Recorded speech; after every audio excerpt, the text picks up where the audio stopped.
Good morning students, कैसे हैं आप लोग। उम्मीद करते हो सब अच्छे होंगे, स्वस्थ होंगे और पढ़ाई भी कर रहे होंगे। तो बच्चों, आज हम लोग हिंदी लिटरेचर का पार्ट 4 पढ़ने जा रहे हैं, जो है कण कण में विज्ञान। तो आज हम लोग पार्ट 4 में क्या पढ़ेंगे? कण कण में विज्ञान। तो आप लोग अपना बुक निकालिए और पार्ट 4 देखिए, पेज नंबर 15। हमारे चारों ओर के वातावरण में होने वाली प्राकृतिक क्रियाओं में कोई ना कोई वैज्ञानिक कारण निहित होता है। तो हमारे चारों तरफ जो वातावरण है और उसमें जो भी क्रियाएं होती है, तो उन सब में क्या होता है? कोई ना कोई वैज्ञानिक कारण निहित होता है। निम्नलिखित उदाहरणों के आधार पर हम कह सकते हैं कि विज्ञान कण कण में निहित है। नीचे कुछ उदाहरण दिए गए हैं जिसके जरिए हम लोग यह बोल सकते हैं कि कण कण में क्या है? कण कण में विज्ञान निहित है।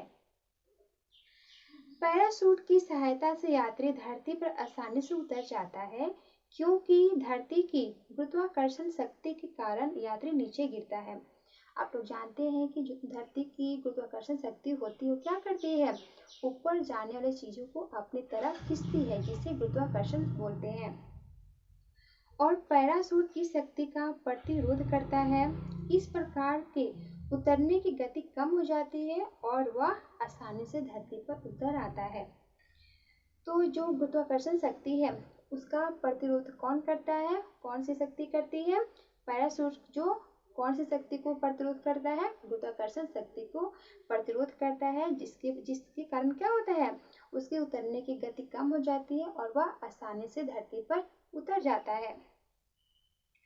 ओस की बूंदें हमेशा गोल ही होती है, क्योंकि ओस का प्रत्येक भाग समान रूप से संतुलित होता है।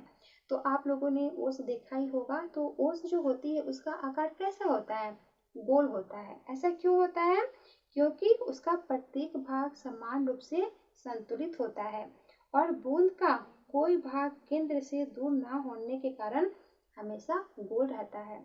तो जो ओस की बूंदें होती है वे हमेशा अपने केंद्र पर रहती है और केंद्र पर रहने के कारण वे क्या होती है? वे गोल होती है।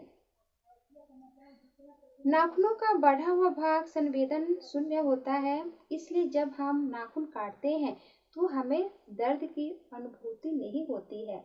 हम जो नाखून काटते हैं तो क्या हमें दर्द होता है? नहीं। क्यों? क्योंकि उसमें कोई संवेदना नहीं होता है, जिसके कारण हमें दर्द नहीं होता है नाखून काटते समय। शरीर पर स्प्रिट लगाने से ठंडक महसूस होती है। जब हम लोग इंजेक्शन लेते हैं तो पहले स्प्रिट लगाया जाता है, जिससे क्या होता है? वहाँ पे ठंडक महसूस होता है। क्योंकि स्प्रिट का क्वथनांक कम होने के कारण यह साधारण ताप पर ही शरीर का ताप लेकर वायु में उड़ जाता है। ऐसा क्यों होता है? क्योंकि यह साधारण ताप पर ही शरीर का ताप लेकर वायु में उड़ जाता है, जिससे कारण हमें ठंडक महसूस होती है, जिस कारण हमारे शरीर का तापक्रम इसके द्वारा कम हो जाता है और हमें ठंडक महसूस होती है। मोमबत्ती को जलाने पर उसकी लौ हमेशा ऊपर की ओर रहती है। मोमबत्ती या जब हम लोग दीप जलाते हैं तो उसकी लौ हमेशा किधर रहती है? ऊपर की तरफ रहती है, क्योंकि लौ अपने आसपास की हवा को गर्म कर देती है। तो जो लौ होती है वो क्या करती है? अपनी आसपास की हवा को गर्म कर देती है, जो गर्म होकर हल्की हो जाने के कारण तेजी से ऊपर की ओर उठती है। तो हवा जब गर्म हो जाता है तो वह क्या होता है? हल्का हो जाता है, जिसके कारण वह ऊपर उठने लगता है और लौ को भी अपने साथ ऊपर की ओर ले जाती है। तो जो गर्म हवाएं होती हैं वे हल्की हो जाती हैं और ऊपर की तरफ उठने लगती हैं। इसी कारण जो लौ होता है हमेशा ऊपर की तरह ही रहता है। हम जब सांस लेते हैं तो हमारी सांस ठंड में दिखाई देती है, परंतु गर्मी में नहीं, क्योंकि ठंड में तो श्वास में समाये वाष्प कण ठंडे हो जाते हैं और वे द्रव रूप में दिखाई देने लगते हैं, परंतु गर्मी में ऐसा नहीं होता, जिस कारण हमें गर्मी में सांस दिखाई नहीं देती। तो आप लोग जानते हैं कि जब हम लोग ठंड में सांस लेते हैं तो दिखाई देता है, लेकिन वही गर्मी में दिखाई नहीं देता है। क्यों? क्योंकि ठंड में जो हम श्वास लेते हैं, जो सांस लेते हैं, वे ठंड हो जाती है और हम लोग जब छोड़ते हैं तो वह दिखाई देती है। तो आप लोगों ने इस पाठ में क्या देखा कि कण कण में क्या है? कण कण में विज्ञान निहित है। तो आप लोग इस पार्ट को पढ़िएगा और इसमें कोई भी डाउट होगा तो आप लोग को मुझसे पूछना है। उम्मीद करती हूँ कि ये पार्ट आप लोग को समझ में आया होगा। और इसमें जो शब्दार्थ है यानी जो शब्दों के अर्थ है, प्रकृति का अर्थ होता है प्रकृति द्वारा प्रदत्त, निहित का अर्थ होता है सम्मिलित। तो कण कण में क्या सम्मिलित है? कण कण में विज्ञान निहित अर्थात सम्मिलित है। गुरुत्वाकर्षण शक्ति अपनी ओर खींचने की शक्ति।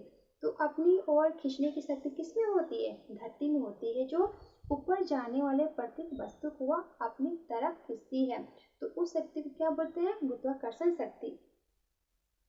प्रतिरोध का अर्थ होता है विरोध। तो उसका जो प्रतिरोध होता है कौन होता है? पैराशूट, जिसके कारण उसकी गति कम हो जाती है पैराशूट की और वह आसानी से धरती पर उतर आता है।